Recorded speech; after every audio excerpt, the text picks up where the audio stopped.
देश के साथ विश्वासघात करने और पाकिस्तान के साथ साठगांठ रखने वाले सीआरपीएफ केंद्रीय रिजर्व पुलिस बल के जवान मोतीराम जाट को आखिरकार उसकी नौकरी से बर्खास्त कर दिया गया है।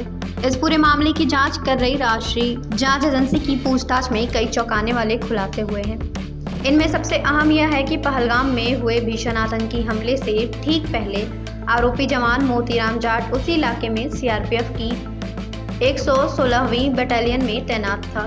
उसका स्थानांतरण हमले से महज 6 दिन पहले ही किया गया था, जिससे उसकी भूमिका संदेह के घेरे में आ गई है। सोमवार को एनआईए ने इस गद्दार जवान को दिल्ली से धर दबोचा और उसे तुरंत एक विशेष अदालत के समक्ष पेश किया। अदालत ने मामले की गंभीरता को देखते हुए मोतीराम जाट को 6 जून तक एनआईए की हिरासत में भेज दिया है, ताकि एजेंसी उससे गहन पूछताछ कर सके और सच को सामने ला सके। एनआईए की पूछताछ में जो सबसे सनसनीखेज जानकारी सामने आई वह यह है कि पाकिस्तान के लिए जासूसी करने वाला यह सीआरपीएफ का जवान पहलगाम में हुए जघन्य आतंकी हमले से पहले उसी क्षेत्र में सीआरपीएफ की 116वीं बटालियन का हिस्सा था। रिपोर्ट के अनुसार हवाला यह है कि यह दावा किया गया है कि 22 अप्रैल को पहलगाम में हुए उस भयावह आतंकी हमले से ठीक 6 दिन पहले ही मोतीराम जाट का ट्रांसफर किया गया था। उस हमले में पाकिस्तानी आतंकवादियों ने पहलगाम घूमने आए लगभग 28 निर्दोष पर्यटकों की जान ले ली थी। आतंकियों ने अपनी बर्बरता की हदें पार करते हुए पर्यटकों से उनका धर्म पूछा और फिर हिंदू समुदाय के लोगों को चुन चुन कर मौत के घाट उतार दिया। इस नरसंहार के बाद पूरे देश में पाकिस्तान के प्रति तीव्र आक्रोश फैल गया था। राष्ट्रीय जांच एजेंसी की प्रारंभिक जांच में यह भी सामने आया है कि मोतीराम जाट लंबे समय से पाकिस्तान की कुख्यात खुफिया एजेंसियों के संपर्क में था। जांच से पहले यह भी पता चला है कि वह साल 2023 से पैसों के लालच में देश के साथ गद्दारी कर रहा था। इस देशद्रोही जवान ने भारतीय सुरक्षा बलों की महत्वपूर्ण ऑपरेशनल रणनीतियां, उनके मूवमेंट से जुड़ी संवेदनशील जानकारियां और महत्वपूर्ण सैन्य ठिकानों की गुप्त लोकेशन पाकिस्तान को मुहैया कराई थी।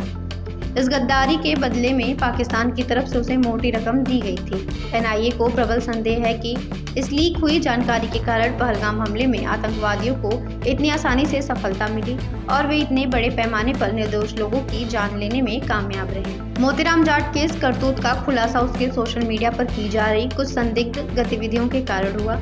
सीआरपीएफ के एक आधिकारिक बयान के अनुसार केंद्रीय एजेंसियों की नज़र मोतीराम जाट की सोशल मीडिया पर संदिग्ध गतिविधियों पर पड़ी, जिसके बाद उसकी गुप्त निगरानी शुरू की गई। जब एजेंसियों को उसके खिलाफ पर्याप्त और ठोस सबूत मिल गए, तब जाकर उसे दिल्ली से गिरफ्तार किया गया। सीआरपीएफ ने यह भी स्पष्ट किया कि उसे 21 मई से ही सेवा से बर्खास्त कर दिया गया और आगे की विस्तृत जांच के लिए उसे एनआईए के हवाले कर दिया गया। दूसरी ओर एनआईए के वरिष्ठ अधिकारियों ने मीडिया को बताया कि गिरफ्तार किए गए आरोपी सीआरपीएफ जवान मोतीराम जाट से लगातार गहन पूछताछ की जा रही है। इस पूछताछ का मुख्य उद्देश्य यह पता लगाना है कि उसने अब तक पाकिस्तान को कौन कौन सी गोपनीय और संवेदनशील जानकारियां दी और वह किन किन पाकिस्तानी खुफिया एजेंटों के सीधे संपर्क में था। इसके अलावा एनआईए इस बात की भी गहरी से जांच कर रही है कि आखिर मोतीराम जाट पाकिस्तानी खुफिया एजेंसी का मोहरा कैसे बना और उसे किस माध्यम से संपर्क किया गया था।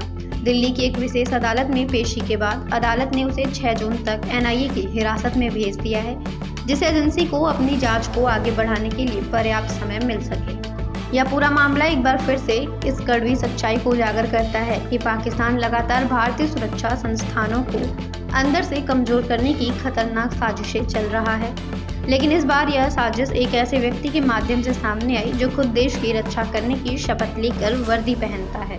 सीआरपीएफ और केंद्रीय एजेंसियों के सतर्कता और त्वरित कार्यवाही के चलते समय रहते इस राष्ट्रीय विरोधी गतिविधि का भांडाफोड़ कर दिया गया, जिससे एक बड़े खतरे को टाला जा सका। सीआरपीएफ के इस जवान की गिरफ्तारी सुरक्षा एजेंसियों के लिए गंभीर चेतावनी है कि आंतरिक सुरक्षा को सुनिश्चित करने के लिए केवल बाहरी खतरों से निपटना ही पर्याप्त नहीं, बल्कि सुरक्षा बलों के भीतर छिपे हुए संभावित गद्दारों की पहचान करना भी उतना ही महत्वपूर्ण है।